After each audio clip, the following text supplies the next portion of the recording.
He built a strange bed with a stove right under his bunk. His neighbors laughed until winter came, and he started using 60% less firewood and sleeping warm all night long. It's an ancient technology that has been almost forgotten, but it turned out to be more efficient than conventional stoves.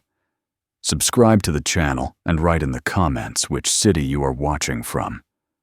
Mark Wallace did not leave his old life with drama or ceremony. There was no single argument, no spectacular failure, no moment that could later be pointed to as the beginning of the end. What finally pushed him away was quieter than that, and far more exhausting. It was the accumulation of mornings that began with fatigue instead of rest, of evenings spent staring at glowing screens long after his body had asked for darkness, of projects that existed only to justify their own continuation. He had spent years as a practical engineer in an international construction firm, moving from one climate to another, solving problems on paper that rarely translated into real comfort for the people meant to live inside the structures he helped design. The irony was not lost on him. He knew how to calculate efficiency, how to maximize output, how to meet standards and regulations. And yet his own life felt increasingly hollow, overheated with noise and activity, but cold where it mattered most. When he finally resigned, the decision surprised no one who knew him well, though many pretended it did. Mark sold his apartment, reduced his possessions to what fit in a single rented truck, and drove north, farther than most people he knew had ever willingly gone. He was not chasing isolation for its own sake, nor was he indulging in fantasies of heroic self-sufficiency. He was simply looking for quiet, for a place where cause and effect were still visible, where effort produced tangible results, and where the rhythms of the day were dictated not by notifications, but by light, weather, and the limits of the human body. The house he bought stood at the edge of a small settlement, far enough from the nearest town that the road turned to gravel long before it reached his gate. It had been built decades earlier by hands long gone, patched and repatched by successive owners who never quite stayed long enough to do more than the minimum. From a distance, it looked solid enough, a low log structure crouched against the wind, its roof heavy with old shingles darkened by years of snow and thaw. Up close, the signs of neglect were impossible to miss. The logs had shrunk and twisted, opening thin seams where daylight slipped through. The foundation sagged just enough to make the floor slope toward the northern wall. Inside, the air smelled faintly of damp wood and cold ash, the scent of a place that had endured rather than thrived. Mark arrived in early autumn, when the days were already shortening, and the nights carried a warning in their chill. The first week was spent cleaning, repairing what he could, sealing the most obvious gaps. He worked methodically, grateful for the physical exhaustion that replaced the mental fog he had carried for years. At night, he lit the old iron stove that stood in the center of the main room, feeding it with the dry wood stacked by the previous owner. The stove glowed obediently, filling the cabin with a sharp, immediate heat that felt reassuring at first. But as the hours passed, Mark noticed how quickly the warmth vanished. The air grew cold again long before dawn, the heat rising toward the ceiling and leaving the floor numb and unforgiving. He woke repeatedly, his sleep broken by the need to add more wood, his breath visible in the dim light of early morning. It did not take long for him to realize that this was not an exception, but the rule. The neighbors lived the same way. During the day, he met them in passing, at the small supply store near the junction, or along the road, where wood piles grew steadily beside every house. They spoke easily of the coming winter, of how much fuel they had managed to cut and stack, of which stoves burned hotter and which chimneys drew better. No one complained outright. This was simply how things were done. Winter was something to be endured through constant vigilance, a season of interrupted nights and aching arms, of calculations measured in cords of wood, and hours of sleep lost. Mark tried, at first, to adapt himself to this rhythm. He rose early to split logs, feeling the familiar strain in his shoulders and back. He adjusted the stove, experimented with airflow, added layers of insulation where he could. He bought heavier blankets, wore wool indoors, learned to sleep in short stretches. Yet despite all this effort, the sense of futility grew. The house never truly warmed. It flared and cooled again, like a system designed to waste as much energy as it produced. The more fuel he burned, the more obvious the inefficiency became. Heat rushed upward and out through the chimney, while the parts of the house that mattered most, the places where a person rested, remained stubbornly cold. On one particularly bitter night, when the temperature dropped faster than forecast and the wind pressed itself against the walls with a steady, patient force, Mark woke to find the fire nearly dead and the room rimmed with frost. The stove had done what it always did, blazing hot for a few hours before surrendering its warmth to the dark. He sat on the edge of his bed, pulling on boots with stiff fingers, and felt a wave of irritation that went beyond discomfort. This was not just about cold. It was about the absurdity of a system that demanded constant attention and still failed at its most basic task. As he fed the stove and waited for the heat to return, Mark found himself thinking, not for the first time, that the problem was not the amount of effort being applied, but the direction of it. Everyone around him was working harder, cutting more wood, burning more fuel, waking more often, and yet the results remained marginal. The solution, he realized, would not come from pushing the same approach further. It would require a different way of thinking altogether. That thought lingered with him through the following days. He observed the houses around him with a more critical eye, noting how heat behaved, how quickly it escaped, how unevenly it settled. He noticed the weariness in the faces of the people he spoke to, the quiet acceptance of a routine that stole rest in exchange for survival. None of this was catastrophic. No one was freezing to death.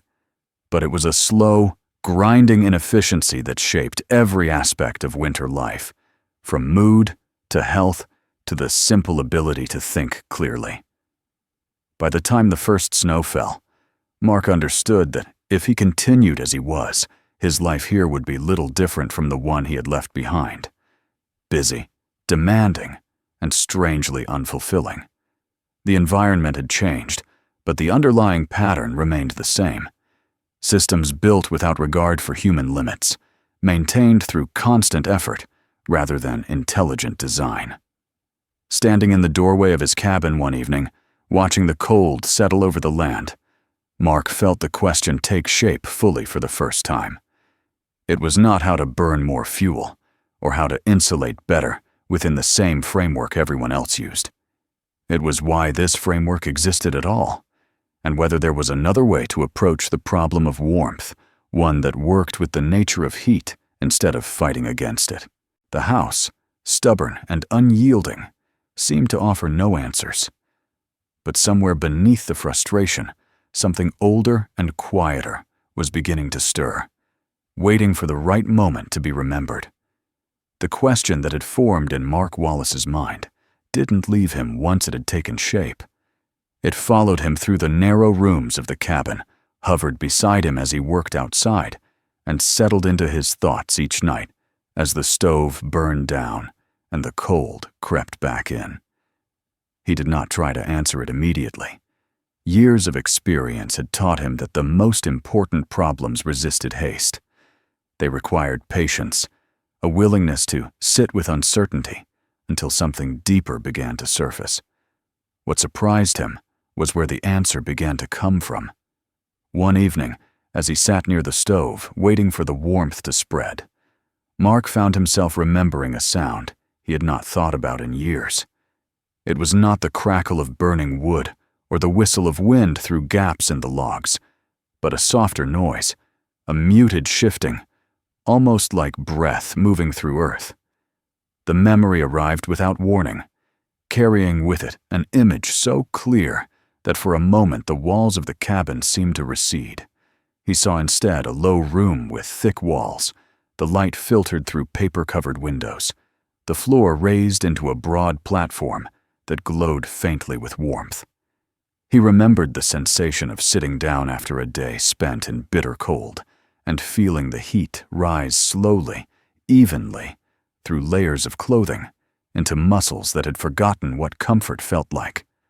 The memory unsettled him, not because it was unpleasant, but because of how sharply it contrasted with his present reality. He realized that this wasn't the first time he had lived in a cold climate, nor the first time he had encountered winter that demanded respect rather than resistance. Years earlier, long before spreadsheets and deadlines had taken over his days, he had spent extended periods working in northern China as part of a joint infrastructure project. At the time, he had been younger, more curious, and less convinced that modern solutions were always superior by default. The region where he had worked had been unforgiving in its own way. Winters there were dry and penetrating, the cold settling deep into the ground and lingering for months. Villages were scattered across open land, exposed to winds that swept uninterrupted across plains and frozen fields. Mark remembered arriving with expectations shaped by his own background, assuming that such conditions would demand constant fires and heavy fuel consumption. Instead, he had found something entirely different. Families there did not revolve their lives around feeding stoves through the night. They did not wake shivering before dawn to rekindle dying fires. Their homes were warm in a way that felt fundamentally different from the sharp, uneven heat he now experienced each night. The warmth was not aggressive or fleeting. It was steady, patient, almost alive. At the center of it all was the raised platform that occupied a large portion of each home, a structure he had been told was called a kong. At the time, Mark had accepted the explanation with professional interest, but little personal investment. He had observed how the kong functioned as more than a bed. It was where families slept, ate, talked, worked, and rested. Children played on it. Elders spent long winter days there, wrapped in quilts, their bodies supported by heat that did not fluctuate wildly with the fire. The system had impressed him, but it had remained a detail filed away among many others, something to admire without fully integrating into his understanding of how buildings could, and perhaps should, work. Now, sitting alone in a drafty cabin thousands of miles away, that forgotten detail resurfaced with unexpected force. Mark began to think back carefully, reconstructing what he had seen with the precision of someone trained to notice how things were made. The kong was not a stove in the conventional sense. There was no metal body radiating intense heat, no constant roar of combustion demanding attention.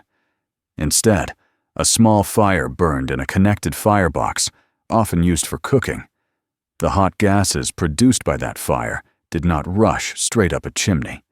They were guided through a network of channels beneath the surface of the platform, winding back and forth before finally exiting the house.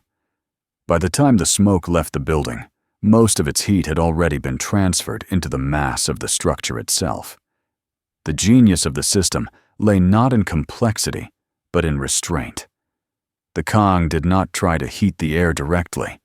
It stored heat in brick, stone, or compacted earth, materials chosen for their ability to absorb energy slowly and release it just as slowly. Once warmed, the platform remained hot for hours, sometimes well into the next day, even after the fire had long gone out. It functioned as a thermal reservoir, smoothing out the peaks and valleys that plagued conventional heating systems. As Mark turned this over in his mind, he felt a quiet shift take place. The similarities between the climate he now lived in and the one he had experienced years earlier became impossible to ignore. Long, cold nights, dry air, a constant need to conserve fuel. The challenges were nearly identical, yet the solutions could not have been more different. He began to understand that what he was facing was not a lack of technology, but a failure of imagination. The settlers whose houses surrounded him relied on systems that delivered immediate results, but wasted enormous amounts of energy. Iron stoves heated quickly and cooled just as fast, demanding constant input to maintain comfort. The Kong, by contrast, accepted delay in exchange for stability. It acknowledged that warmth did not need to arrive instantly, as long as it stayed. The more Mark reflected on this, the more clearly he saw how deeply cultural assumptions shaped technological choices. In the environments where the Kong had developed, efficiency was not optional. Fuel had to last. Labor had to be conserved. Systems were refined over generations, not for convenience, but for survival. Every curve in the internal channels, every thickness of brick, every method of sealing had been adjusted and readjusted until the balance was right. He remembered watching craftsmen apply smooth layers of clay over the surface of the platform, carefully sealing any gaps. He remembered the way the channels beneath were shaped, never straight, always winding, forcing the heat to linger and transfer itself fully before escaping. None of it was accidental. It was the product of centuries of observation, of families learning through experience what worked and what did not. In his current life, Mark realized such accumulated knowledge was often dismissed. Anything old was assumed to be obsolete, anything unfamiliar treated with suspicion. Modern solutions promised speed and power, but rarely longevity or balance. Standing in his cabin, feeling the cold creep in despite his efforts, Mark understood that the question he had asked himself earlier had an answer rooted not in innovation, but in memory. This did not mean copying blindly. He was not interested in recreating a traditional Kong exactly as it existed in rural Chinese homes. His circumstances were different, his space smaller, his materials not the same. But the principle, the underlying logic of capturing heat, storing it, and releasing it slowly where it mattered most, that principle was universal. For the first time since arriving at the cabin, Mark felt something close to anticipation. The frustration that had weighed on him began to shift into focus. He was no longer simply reacting to the cold. He was thinking his way through it, drawing on knowledge he had once observed, but not fully claimed. The answer, he realized, would not come from burning more wood or tightening the same old systems. It would come from adapting an idea shaped by another place and time, one that respected both the environment and the limits of the human body. As night fell and the stove's heat began its familiar retreat, Mark did not feel the same irritation he had felt before. Instead, he sat quietly, letting the memory of that distant warmth settle in his mind. Somewhere between the earth beneath his feet and the cold pressing against the walls, a path was beginning to form. He did not yet know exactly how he would follow it, but he was certain of one thing. The solution to his problem already existed. It had simply been waiting, patiently, for him to remember it. The certainty that had taken root in Mark Wallace's mind did not bring immediate relief. Instead, it sharpened his awareness of what lay ahead. Knowing that a solution existed was one thing.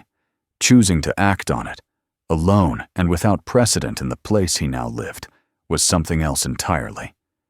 The idea of adapting the ancient system he remembered from northern China followed him relentlessly, not as a vague inspiration, but as a concrete possibility that demanded either commitment or rejection. And Mark knew himself well enough to understand that once he had truly seen another way, he could not return to pretending the old one was sufficient. He began cautiously, not with tools, but with thought. Long evenings were spent at the rough wooden table near the stove, notebooks spread open, pages filling with sketches and calculations. He did not romanticize the Kang. He treated it with the same seriousness he would any engineering problem. He measured the dimensions of his cabin, the thickness of the floor, the load-bearing capacity of the beams beneath his sleeping area. He considered airflow, draft, condensation, fire safety. He reviewed local building codes, knowing full well that what he intended to do existed far outside their assumptions. What emerged slowly was not a replica of what he had seen overseas, but something shaped by necessity. His cabin was too small for a full-length heated platform, like those that dominated entire rooms in Chinese homes. The climate was similar, but the context was not. He needed a compact structure, something that could fit beneath his bed without compromising the integrity of the floor or the limited space he had.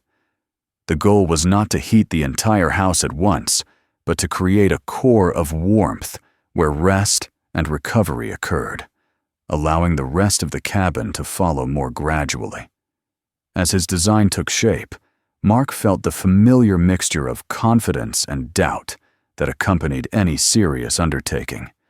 He knew the principles were sound. Thermal mass behaved the same, regardless of culture or geography. Heat moved predictably through dense materials, slowing as it transferred its energy. The winding channels that defined the Kang were not decorative. They were essential, forcing hot gases to linger long enough to surrender their heat before escaping. This was physics, not folklore.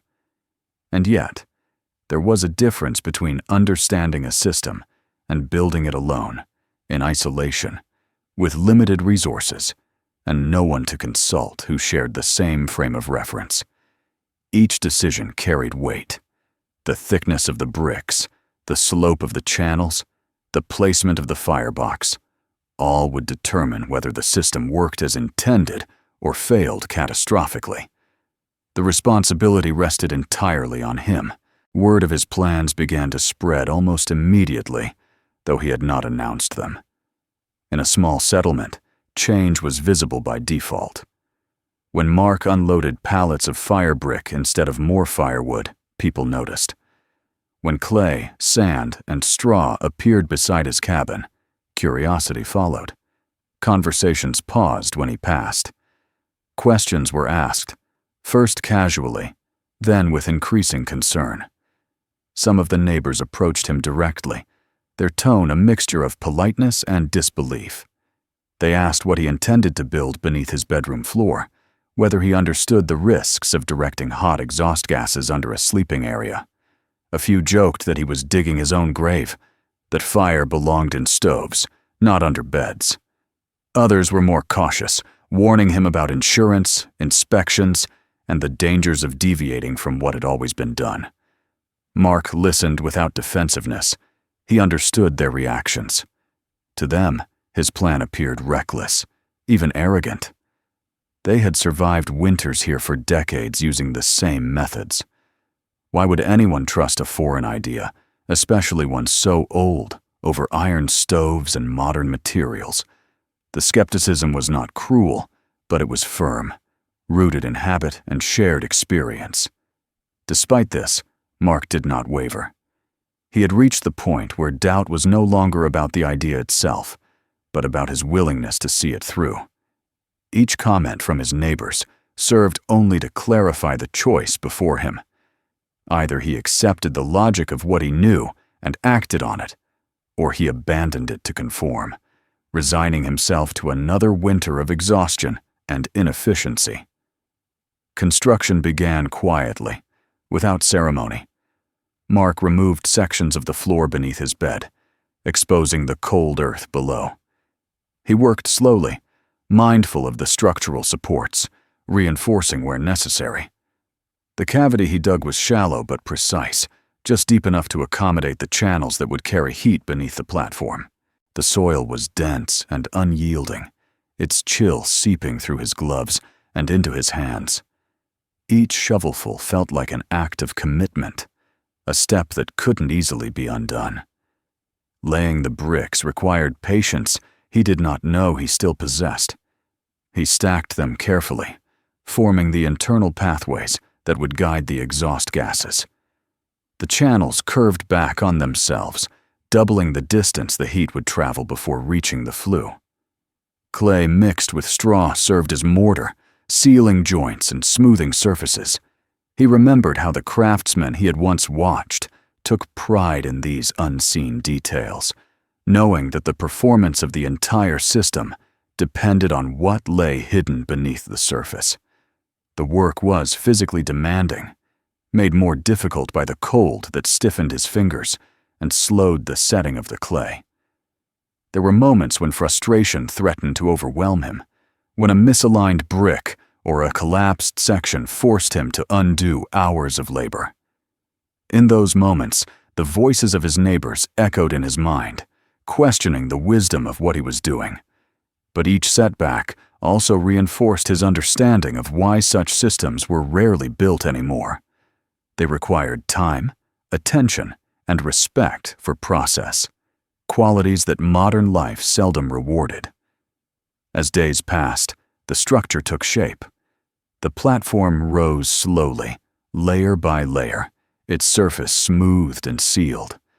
The firebox was positioned carefully, separate from the sleeping area, allowing controlled combustion without exposing the bed itself to flame or smoke. The flue was short, but thoughtfully angled, ensuring proper draft while minimizing heat loss. Every element was considered, tested, adjusted. Throughout this time, Mark remained aware of the eyes upon him. People stopped by under the pretense of casual conversation, their glances lingering on the open floor, the bricks, the unfamiliar layout. Some shook their heads and moved on. Others lingered longer, asking questions despite themselves. There was unease in their curiosity, a sense that if his experiment succeeded, it would challenge more than just their heating systems. It would call into question assumptions they had lived by for years. The night came when the construction was complete. The floor was restored around the platform, the bed repositioned above it. The clay had dried enough to withstand gentle heat. Mark stood alone in the cabin, the air heavy with anticipation. He prepared the firebox with care, using a small, controlled load of wood. This was not a test of power, but of principle. He lit the fire and watched as it caught, the flames steady and contained. For a long time, nothing seemed to happen. The stove-like roar he was accustomed to did not come. There was no immediate rush of heat. The cabin remained cold, the silence broken only by the soft sound of combustion within the firebox. Mark sat on the edge of his bed, resisting the urge to interfere, to add more fuel, to force a result. He knew better. The Kang had never been about instant gratification. Slowly, almost imperceptibly, the platform beneath him began to change. The surface warmed, not sharply, but with a gentle persistence. The heat rose through the mattress, subtle at first, then unmistakable. It was different from the stove's heat, less aggressive, more encompassing. Mark remained still, attuned to every sensation, every sound.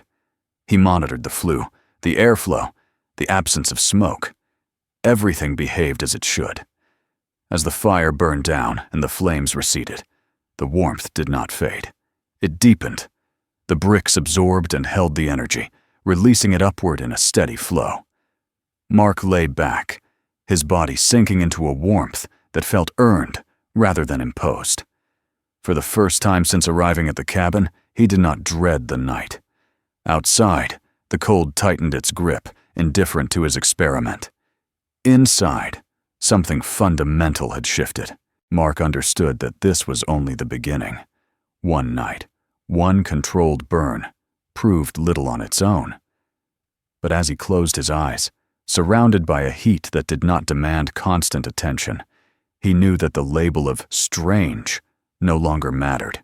He had crossed a threshold from observation to action. Whatever followed would unfold from this moment, when an idea carried across continents and centuries took physical form beneath his bed, quietly defying the cold. The first truly severe cold arrived not with drama, but with persistence. It settled over the region quietly, day after day, tightening its grip until even those who had lived there all their lives began to measure time differently. Forecasts stopped mentioning when the temperature would rise and focused instead on how low it would fall. The sky remained pale and distant, the sun weak and brief, as if reluctant to linger over a land that no longer welcomed it. Snow hardened into crusted layers that no longer softened underfoot. The air itself seemed heavier, pressing against the lungs with every breath. Mark noticed the change immediately, not because his cabin felt colder, but because everything outside it did. The door resisted opening, its frame contracted by frost. The woodpile groaned faintly at night as logs cracked in the cold. The world beyond his windows grew brittle and sharp, stripped of any softness. It was the kind of winter that tested not only structures, but habits, routines, and assumptions people had carried for years. In the settlement, the strain showed quickly. Woodpiles that had looked ample in autumn shrank at an alarming rate. Generators were run longer, their engines complaining in the cold. Chimneys smoked continuously, the air thick with the smell of burning fuel. At night, small points of orange light flickered in windows as families rose again and again to feed their stoves, their sleep fractured into shallow fragments. No one spoke openly of fear, but it crept into conversations nonetheless, hidden behind remarks about fuel prices, delivery delays, and the unreliability of old equipment pushed beyond its limits. Mark observed all of this from a position that still felt unreal to him. Each evening, he followed the routine he had refined with care. A single, measured fire burned in the firebox beneath his sleeping platform, fed just enough to warm the mass of brick and clay without excess. He did not rush it. He allowed the system to work as it was designed to work, accepting its pace, trusting its balance. By the time darkness fully settled, the fire was nearly spent, the flames reduced to embers. And yet the warmth beneath his bed was only beginning to assert itself. The difference became most apparent after midnight, when the rest of the settlement lay locked in its familiar struggle. Mark slept through those hours without waking, his body wrapped in a steady, enveloping heat that rose gently from below. There was no sharp contrast, no moment when the warmth vanished. The platform radiated quietly, its stored energy released with patient consistency. When he did wake, it was not from cold, but from rest, his mind clear in a way it had not been for months. Mornings revealed the extent of the contrast. Frost lined the inside of windows throughout the settlement, thick and opaque. In Mark's cabin, the glass was clear, the air cool but not biting. He moved easily, his joints loose, his breath invisible. The sense of strain that had defined his early days there was gone, replaced by a calm awareness of equilibrium. The system beneath his bed was doing exactly what it was meant to do, indifferent to the cold's persistence. News traveled quickly, even without words. People noticed that Mark no longer hauled wood with the same urgency as before. His pile diminished slowly, almost lazily, while others worked from dawn until dusk to keep theirs from disappearing entirely. At first, this was attributed to stubbornness or secrecy. Some assumed he was supplementing his heat with electricity or hidden fuel reserves. Others thought he was simply tolerating discomfort without complaint. The idea that his strange construction might actually be working better than their trusted stoves was harder to accept. The winter intensified, pushing the settlement toward a breaking point. A series of nights brought temperatures lower than anyone remembered in recent years. Metal contracted and failed. One house suffered a chimney fire when a desperate attempt to increase heat went wrong. Another lost power entirely when a generator seized in the cold. People adapted as they always had, improvising, borrowing fuel, crowding into single rooms to conserve heat. But the margin for error narrowed with each passing day. It was during one of these nights that the first visitor arrived at Mark's door. There was no dramatic plea, no confession of desperation. Just a quiet knock, hesitant and uncertain.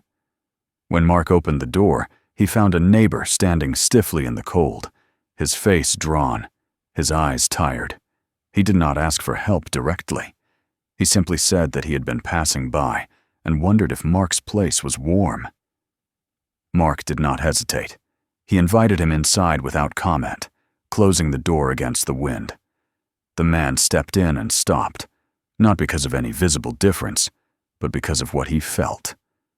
The warmth was immediate, but not overwhelming. It did not rush at him like heat from a stove. It surrounded him, settled into his clothes, eased the tension in his shoulders. He stood silently for a moment, absorbing it, then exhaled slowly, as if releasing something he had been holding for days. Word spread after that, not as rumor, but as experience. One by one, others came, sometimes with excuses, sometimes without. Some stayed only briefly, warming themselves before returning to their own homes. Others lingered longer, sitting quietly, their skepticism giving way to something closer to awe. Mark did not explain unless asked. He allowed the system to speak for itself. The turning point came during the coldest stretch of the season. Several homes dropped below freezing inside, their stoves unable to keep up despite constant feeding. Furniture was burned, tools were sacrificed. Sleep became nearly impossible. In contrast, Mark's cabin remained a pocket of stability. The Kong beneath his bed had been charged each evening with the same modest fire, storing enough heat to last through the longest nights. He slept while others worked, woke rested, while others dragged themselves through the day. One night, two families arrived together, their decision made not out of curiosity, but necessity. Mark made space for them without hesitation, laying out blankets, adjusting routines, sharing the warmth that had once been mocked. There was no triumph in this moment, no sense of vindication, only a quiet understanding that the experiment had passed its most important test. As the nights wore on, the atmosphere in the settlement changed. Conversations shifted from disbelief to questions, from jokes to calculations. People began to ask how much wood Mark actually used, how long the warmth lasted, whether the system was safe. He answered honestly, explaining the principles rather than boasting of results.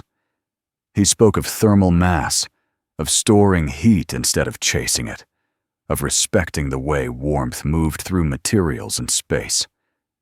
The realization came gradually, but it was unmistakable. The ancient idea that Mark had carried with him, adapted carefully to his circumstances, had outperformed the systems everyone else relied on, not through force or novelty, but through balance. It did not fight the cold directly. It outlasted it. When the winter finally began to ease its grip, loosening just enough to hint at change, the settlement emerged altered. The cold had not defeated them, but it had exposed the limits of their habits. And at the center of that revelation stood a quiet structure beneath one man's bed, radiating the last of its stored warmth, having done exactly what it was designed to do. When the winter finally loosened its hold, it did so reluctantly, as if unwilling to admit that its authority had limits. The temperatures rose only a few degrees at first, just enough to soften the edges of the cold without erasing it. Snow remained deep along the roadsides, compacted into layers that would take weeks to fully retreat. The settlement emerged slowly from survival mode, its people blinking into a season that felt less like relief and more like recovery. Mark Wallace noticed the change not in the weather itself, but in the rhythm of the days around him. The frantic urgency that had dominated the coldest months eased. Woodpiles stopped shrinking at an alarming pace. Chimneys smoked less aggressively. Faces that had been tight with fatigue softened, though the marks of the winter lingered in tired eyes and stiff movements. People spoke more quietly now, as if unwilling to disturb a fragile balance they had only just regained. For Mark, the transition was subtle. His routine had not required dramatic adjustment during the worst of the cold, and so it did not shift dramatically afterward. Each evening, he still prepared a measured fire, though smaller now, more out of habit than necessity.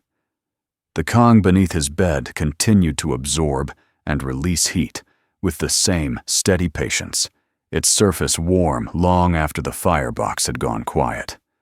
The system did not know that winter was ending. It simply did what it had always done. What did change was the way others regarded him. The laughter and casual skepticism that had once accompanied any mention of his construction were gone. In their place was a careful attentiveness, a respect that did not announce itself loudly, but showed in small gestures. People lingered longer when they stopped by his cabin. They asked questions without irony, listened without interruption. Some brought notebooks, others rough sketches of their own homes. A few admitted openly that they had not believed him, and that they had been wrong. Mark did not respond to this shift with pride. If anything, he felt a deepening sense of responsibility. He understood that what had happened during the winter was not merely a personal success, but a demonstration of something larger. The system he had built had not saved lives in a dramatic sense, but it had changed the experience of survival. It had reduced fear, conserved energy, and restored a measure of dignity to nights that had once been defined by exhaustion. As requests for help grew more frequent, Mark agreed to assist where he could. He did not impose a single solution on everyone. Instead, he approached each home as its own problem, just as he had done with his own cabin. Some houses could accommodate a compact heated platform beneath a bed. Others had space for a heated bench along a wall, or a narrow sleeping nook designed specifically for children or elderly family members. In each case, the principle remained the same, even as the form changed. He spent his days walking from house to house, measuring, observing, listening. He explained how heat behaved, why mass mattered, why slow release was more valuable than rapid intensity. He showed how winding channels captured energy that would otherwise be lost, how clay and brick could outperform metal when used correctly. His explanations were practical rather than academic, grounded in what people had just lived through. What surprised him most was how quickly the idea took root once resistance fell away. Clay workers in the area began experimenting with new brick shapes, adjusting thickness and composition to improve heat retention. Some settlers combined their existing stoves with short channel systems beneath seating areas, creating hybrid solutions that required minimal alteration to their homes. Others committed fully, building larger platforms that became central to their domestic lives, just as they had been in the villages Mark remembered from his past. As these changes spread, the settlement itself began to feel different. Evenings grew quieter. People no longer rose repeatedly through the night to feed fires. Conversations lasted longer, unbroken by the need to tend stoves. Children slept more soundly. Elders rested without fear of waking to freezing air. The simple act of staying warm no longer consumed every waking thought during the cold months. Mark observed all of this with a sense of quiet fulfillment that differed sharply from anything he had experienced in his previous life.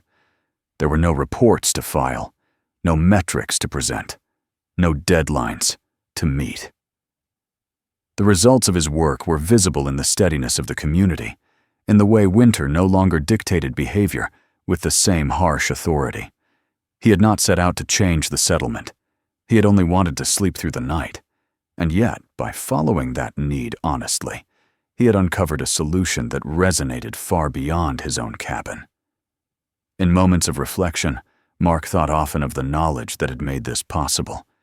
He felt a profound gratitude toward the people who had developed and refined the Kong over centuries, not as an abstract cultural artifact, but as a living response to environment and necessity. They had not sought innovation for its own sake. They had sought balance, sustainability, and survival. In doing so, they had created something that could travel across continents and eras without losing its relevance. This understanding reshaped the way Mark thought about progress. He no longer saw it as a straight line moving relentlessly forward, discarding everything behind it. Instead, he began to see progress as a dialogue between past and present, a process of remembering as much as inventing. The most effective solutions, he realized, were often those that listened carefully to what history had already taught. As the seasons continued their slow turn, Mark settled into a life that felt grounded in a way he had never known before. His cabin remained warm through the lingering cold nights, the Kong beneath his bed radiating its quiet assurance. He maintained the system with minimal effort, resealing joints when needed, smoothing clay surfaces now and then. The structure itself seemed indifferent to time, its strength rooted in mass and patience rather than precision or fragility. Visitors still came, though less frequently now, their curiosity satisfied, their needs met in their own homes.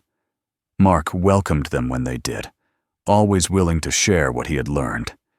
He did not consider himself a teacher, but a participant in a longer chain of understanding, one that stretched backward and forward, beyond his own small place in it. On a late evening, long after the last traces of winter had begun to fade, Mark lay on his bed, feeling the gentle warmth rise beneath him. Outside, the air was cool, the kind of cool that promised rest rather than hardship. Inside, the cabin was quiet, the heat steady and familiar. He thought of the journey that had brought him here, of the life he had left, of the knowledge he had nearly forgotten. He understood then that what mattered most was not the system itself, remarkable though it was, but the willingness to trust wisdom that did not originate from one's own time or culture. The warmth that filled his cabin was more than stored heat. It was the product of connection, of humility, of recognizing that human ingenuity did not belong to any single place. When Mark had placed that ancient idea beneath his bed, he had done more than improve his comfort. He had allowed a quiet bridge to form between worlds, between centuries, between ways of living that shared the same fundamental need. And as the Kong continued to release its warmth into the night, long after the fire had gone out, it seemed to embody a simple truth. The best ideas do not burn brightly and vanish. They endure, holding their heat patiently, waiting for those willing to listen, and warming lives long after their origins are forgotten. Before you go, take a moment to subscribe to the channel so you don't miss the next story. New videos are coming, and each one explores forgotten ideas, real histories, and the quiet innovations that shaped the world. Watch the next video on the channel to continue the journey, and share this story with someone who values knowledge that stands the test of time.